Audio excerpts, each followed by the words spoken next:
Hey there, I'm David Schloss, Editor-in-Chief of Digital Photo Pro, with a review today of the Fujifilm X100F. This is the fourth X100 camera from Fujifilm, and as they say, the fourth time's a charm.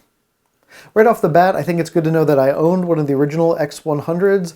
I thought it was a great camera. I thought it was a great idea. I thought that the original camera had some poor execution. Fuji's been trying to work on those issues since the X100, but I loved the idea of the X100. Fuji was really one of the first companies that took a look at the market and said, well, you know what? We're making tons of point-and-shoot cameras. They're selling like crazy, but that market's going to go away. At a time when everybody was trying to get more point-and-shoot cameras with more features at a lower price point, Fuji sat back and said, where's this market going to be in 5 or 10 years? They came out with the X100. It was a radical departure in cameras. It had an APS-C size sensor. It has a form factor of a film camera from days gone by. It has a compact lens. It was the kind of camera that photographers, even if they had a $2,000, $4,000, $6,000 primary camera, they might have wanted to take with them when they were on the road, shooting street photography, or even taking to a kid's birthday party. It was compact, it was lightweight, and it produced great images. Unfortunately, the first X100 was really difficult to work with. Now, Fujifilm came out with some upgrades to the X100's firmware pretty quickly, and it addressed some of the issues, but it really didn't take care of the problems of the sluggish performance. Now we live in an era where Fujifilm has a couple of great APS-C cameras on the market. They have the X Pro 2, they have the X-T2. These are evolutions of APS-C cameras that Fujifilm has been doing very well for a number of years, and the X100F has some of the features of that. It is still not as fast as the X Pro 2, it's not as fast as the X-T2. It is still a great camera to take with you when you're on the road, or as a backup camera when you don't want to take your primary camera with you.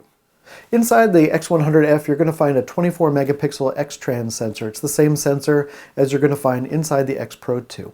And it uses Fuji's X-Trans layout for their pixel grid.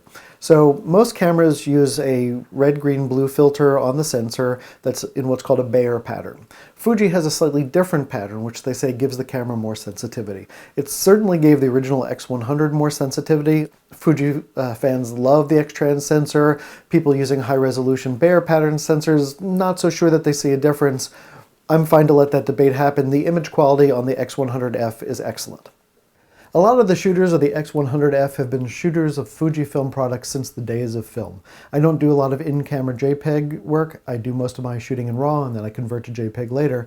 However, for people who shoot in-camera JPEGs, the Fujifilm X100F is great because it gives you film simulations. And so you can shoot in a Provia mode, you can shoot simulating Fujifilm's old black and white films. It gives you the ability to shoot an in-camera JPEG that really does have the feeling of Fuji's old film. Fujifilm makes some excellent glass. It's one of the things that Fuji shooters love about the camera system. I really wish that Fuji would go ahead and put a better lens inside the X100 series camera. I think if the lens were faster and were able to focus with less hunting, it would be able to focus on the same speed or close to the same speed as something like the X-T2. Right now it can't do that. But again, it's the kind of camera that you're probably going to take with you for street photography. You're not going to go out and shoot sports with the X100F. Of course, the lens on the X100F isn't interchangeable, and that's one of the things that people love about the camera. It makes it really compact, but it's also one of the weaknesses of the system. Without an interchangeable lens, it's difficult to get different looks from this camera. There's a number of accessory lenses that screw on in front of this lens. You choose the settings in the camera to let it know what lens you're working with.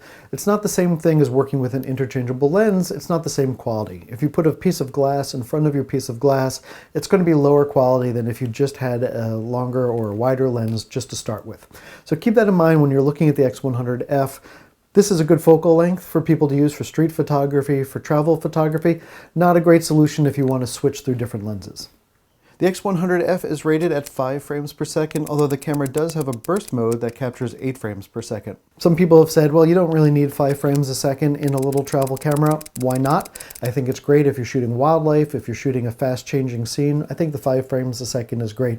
Now, the X100F is very similar in form factor to the previous X100 cameras. There are some changes. The buttons on the side are gone, and now there's a joystick which is used for choosing focus points. I think this joystick is a great idea. In fact, I think it's such a great idea. I am surprised to see it on a camera at the price point of the Fuji X100F, but to not see it on things like top-of-the-line cameras from other manufacturers. I think that having a joystick to select your focus points is a huge advantage today. I don't understand why all cameras don't have it. So hooray to Fujifilm for putting on a focus point joystick on the back of their camera. Now, I'm not a big fan of rangefinder cameras, I've said that before, but I really like the hybrid design on the X100F.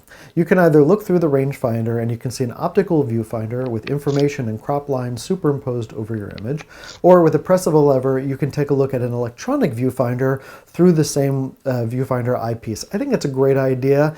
I love that about this camera. It's one of the things that really endeared me to the system. I like the ability to see things in the optical viewfinder in low light when it's difficult to take a look at something with a viewfinder. Then I like to switch to the electronic viewfinder for things like focus assist, where it can enlarge the image and I can see exactly what I'm trying to focus on. The top of the camera has a pretty sparse layout and it has an interesting design choice, which, as a 47-year-old with increasingly farsightedness, I'm not sure that I like. In order to choose the ISO on the camera, you lift up the dial and you turn the ISO selector.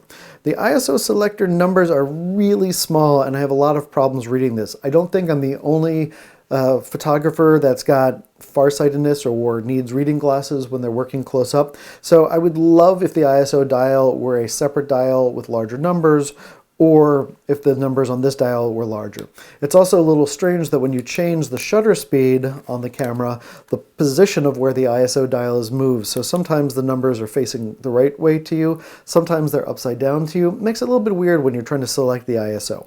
Speaking of ISO, the lowest ISO setting available on the X100F, unless you go to the special low mode, is ISO 200. That means for a lot of photographers working in daylight, the camera is going to be shooting at very high shutter speeds. There is a built-in neutral density filter in the X100F. That's great. It allows you to cut down some of the light coming in, so ISO 200 is a much more usable setting in bright daylight. You should also bring a neutral density filter or a set of neutral density filters with you so that you can change the light, but I think that's true of pretty much any photographer. Neutral density filters are one of the must-haves for a camera bag. Now, when it comes to customizability, I really have to hand it to Fuji. There's not a ton of buttons on this camera, but all of the buttons can be programmed to do different things. There's more than 30 things that can be programmed to individual buttons. You can even use the manual control ring on the front to set things like white balance setting. The rear thumb button has both a scroll and a press on it. There's a custom button on the top. These can all be programmed to do a ton of different things. Who is the X100F for? At $1,299 retail price, it's for a customer that is willing to spend a good amount of money to have a camera that looks a certain way and feels a certain way. It's a customer who wants excellent image quality, but it's a customer who's willing to give up a little bit on that image quality and that focus speed to have a certain looking package to them. The X100 series has always been about pushing advances, trying to get them in a small, lightweight body, and give it to people in a form factor that reminds them of the way that they used to shoot. I don't think that Fujifilm is going for the same customer who might buy something like a Nikon D5 or Canon 1DX Mark II or a Sony A99 Mark II. I think there's a very specific customer set for the X100F. I think that the technology is great considering where the camera has come from. I'm hoping that future versions of the X100F take that technology even further. I would love to see focusing on the X100F that was faster.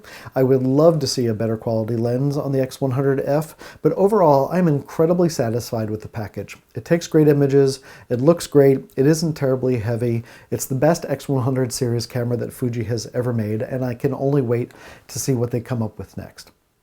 If you want to find out more information about the Fujifilm X100F or the company's X Pro 2 or X-T2 that we compared it to today, you can jump over to their website at fujifilmusa.com. If you want more information from us, including technique and hands-on review, visit our website at digitalphotopro.com or click the subscribe link up there to subscribe to our channel. As always, I'm David Schloss. Thanks so much for watching.